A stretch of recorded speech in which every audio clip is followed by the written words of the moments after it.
नमस्कार, मैं पीहू और आप देख रहे हैं लोकमत राजस्थान। आइए नजर डालते हैं आज की मुख्य खबरों पर। नाटो ने भारत, चीन और ब्राजील पर 100% टैरिफ लगाने की धमकी दी है। नाटो महासचिव मार्क रूट ने बुधवार को कहा कि अगर आप चीन के राष्ट्रपति, भारत के प्रधानमंत्री या ब्राजील के राष्ट्रपति हैं तो आपको यह समझना होगा कि रूस के साथ व्यापार जारी रखने का भारी नुकसान हो सकता है। रूट ने बुधवार को अमेरिकी सेनेटरों से मुलाकात के बाद पत्रकारों से बात करते हुए कहा कि इन तीनों देशों को रूसी राष्ट्रपति व्लादिमीर पुतिन पर दबाव डालना चाहिए ताकि वह शांति वार्ता को गंभीरता से ले। रूट ने तीनों देशों पर सेकेंडरी प्रतिबंध लगाने की भी धमकी दी है। उन्होंने कहा कि अगर ये देश रूस से तेल और गैस खरीदना जारी रखते हैं तो इन देशों पर 100% सेकेंडरी प्रतिबंध लगाए जाएंगे। Chief of defence staff general Anil Chauhan ने मोनेकोस सेंटर में यूएससी और सीयूएस के क्षेत्र में विदेशी ओईएम से आयात किए जा रहे महत्वपूर्ण घटकों के स्वदेशीकरण पर आयोजित प्रदर्शनी का दौरा किया। इस दौरान उन्होंने बताया कि ड्रोन्स से युद्ध का तरीका बदल गया है। ऑपरेशन सिंदूर का भी जिक्र करते हुए कहा कि पाकिस्तान ने ड्रोन और गोला बारूद का इस्तेमाल किया, जिसका भारतीय सेना ने मुंहतोड़ जवाब दिया। युद्ध में ड्रोन के इस्तेमाल पर बोलते हुए chief of defence staff general Anil Chauhan कहते हैं, जब हम ड्रोन की बात करते हैं तो आपको क्या लगता है कि ये युद्ध में विकासवादी बदलाव ला रहे हैं या क्रांतिकारी? मुझे लगता है कि इनका विकासवादी है और युद्ध में इनका इस्तेमाल बहुत क्रांतिकारी रहा है।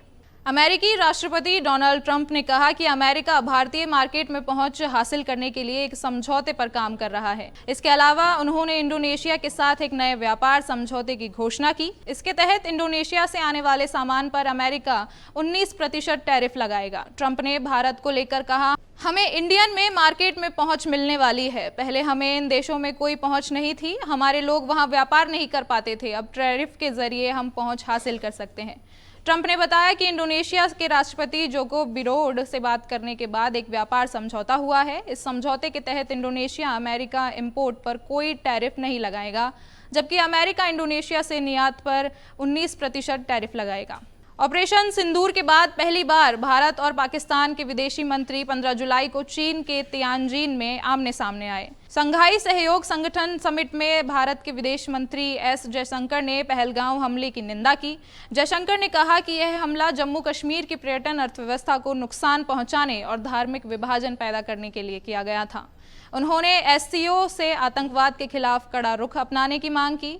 उन्होंने कहा कि एससीओ 3 बुराइयों से निपटने के लिए बना है, वह है आतंकवाद, अलगाववाद और उग्रवाद। उन्होंने संयुक्त राष्ट्र सुरक्षा परिषद के बयान का भी जिक्र किया, जिसमें हमले में जिम्मेदार लोगों को सजा देने की बात की गई थी।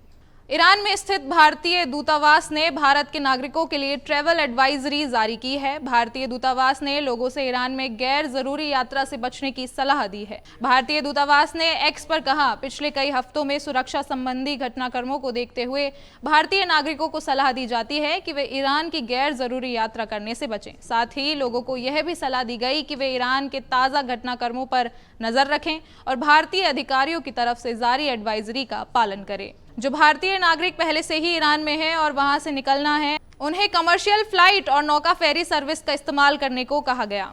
केंद्र सरकार संगठन के 1 साल तक ठहराव के बाद अब भाजपा शीर्ष नेतृत्व की ओर से रुके हुए फैसले धड़ाधड़ हो रहे हैं। 4 राज्यसभा सदस्यों के मनोनयन, हरियाणा और गोवा में नए राज्यपालों और लद्दाख में उप राज्यपालों की नियुक्ति के बाद अब कैबिनेट विस्तार और फेरबदल की संभावनाओं को बल मिला है। सवाल है कि यह कैबिनेट विस्तार 21 जुलाई को मानसून सत्र शुरू होने से पहले होगा या फिर सत्र बीत जाने के बाद।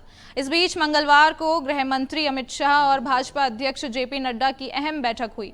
हालांकि बताया गया है कि इसमें संसद सत्र की रणनीति पर चर्चा हुई।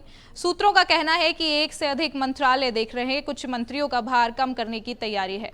Film Ajay the untold story of a Yogi के मेक्स सेंसर बोर्ड के खिलाफ बॉम्बे हाई कोर्ट पहुंच गए हैं। मेकर्स ने फिल्म को रिलीज करने की मंजूरी देने में central board of film certification की ओर देरी का आरोप लगाया है। मेकर्स सीबीएफसी की ओर से मनमाने और अस्पष्ट विलंब के खिलाफ बॉम्बे हाई कोर्ट का रुख किया है। मामलों की सुनवाई करते हुए जस्टिस रेवती मोहित डेरे और जस्टिस नीला गोखले की बेंच ने सीबीएफसी को नोटिस जारी करते हुए जवाब मांगा है। सीबीएफसी की तरफ से वकील नियुक्त करने के लिए समय मांगा गया है। बॉम्बे हाईकोर्ट ने इस निष्क्रियता को गंभीरता से लेते हुए सीबीएफसी को 2 दिन के भीतर अपने वकील के जरिए उपस्थित होने का नोटिस जारी किया है। भारतीय मौसम विज्ञान विभाग ने देश के कई राज्यों में अगले 7 दिनों तक भारी से अति भारी बारिश की चेतावनी जारी की है। सक्रिय मानसून और चक्रवाती हवाओं के प्रभाव के कारण उत्तर पश्चिमी, मध्य पूर्वी और पूर्वोत्तर भारत के कई हिस्सों में मूसलाधार बारिश की संभावना है। आईएमडी ने राज्यों में रेड और ऑरेंज अलर्ट जारी करते हुए भूस्खलन और शहरी क्षेत्रों में जलभराव की आशंका जताई है।